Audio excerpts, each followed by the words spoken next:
কুমিল্লার বাজারগুলোতে দেখা দিয়েছে বোতলজাত ভোজ্য তেলের সংকট।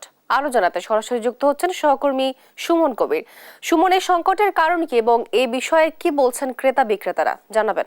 তো হ্যাঁ, আপনাকে আমি একটা বিষয় জানিয়ে রাখি। কুমিল্লার যে বাজার আমরা দেখেছি, গত 3 মাসের 3.5 মাস ধরে আসলে বাজারে বোতলজাত তেলের সংকট দেখা দিয়েছে। তবে এই বিষয়ে একটা জিনিস, যে কোম্পানি যারা রয়েছে তারা আসলে বলতে চাচ্ছেন যে আসলে তাদের যারা বিক্রেতা তারা আমাদেরকে জানিয়েছেন যে আসলে কোম্পানিরা আসলে এই কারসাজিটা করছে আর কি। তারা বলছে তাদের পণ্য 5 থেকে 20 থেকে 25 হাজার টাকা পণ্য কিনলে তাহলে তার তেল দেয়, বোতলজাত তেল দেয়। এই বিষয়ে যখন কথা বলতে চেষ্টা করি বিক্রেতার সাথে, আসলে আপনাদের এরকম সংকট হওয়ার কারণটা কি তাহলে?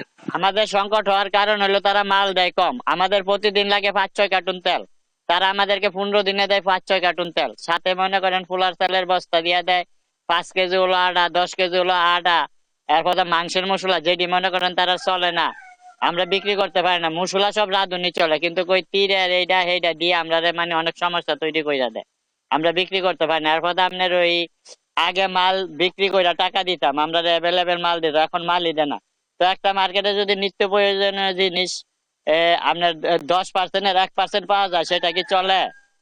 মনে কর তেল যদি আমার ডেইলি 5-6 কার্টুন লাগে, আমার যদি 15 দিনে 10 দিনে তো 5 কার্টুন দেয়, তাহলে 10%-এর তেল দেয়, 100%-এ তো 10% পাই, এটা কিভাবে চলে?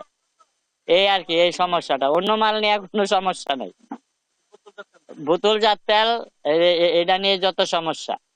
এটা তারা মনে করেন দাম বাড়ায় যদি কোম্পানি আমরা ঠিক মতন দিত, অন্তত আমরা ব্যবসা বাণিজ্যটা ভালো চলতো। কার কি হইতো না হইতো এটা তো আর আমরা বুঝি না, কি কইছি বুঝছেন না? আমাদের বিক্রির এখন অনেক সমস্যা। তেলের রেট, গায়ের রেট মনে করেন 800 টাকা, অন্য মাল 840 টাকা আমাদের কিনা, 50 টাকা বিক্রি। এটারে আরো অন্য মাল দিয়ে আমরা 100-150 টাকা লস করে দেয়, যার কারণে আমরা বেশি বিক্রি করতে হইতাছে, কাস্টমারের সাথে আমরা ঝগড়া হইতাছে, বুঝছেন না? এই আর কি।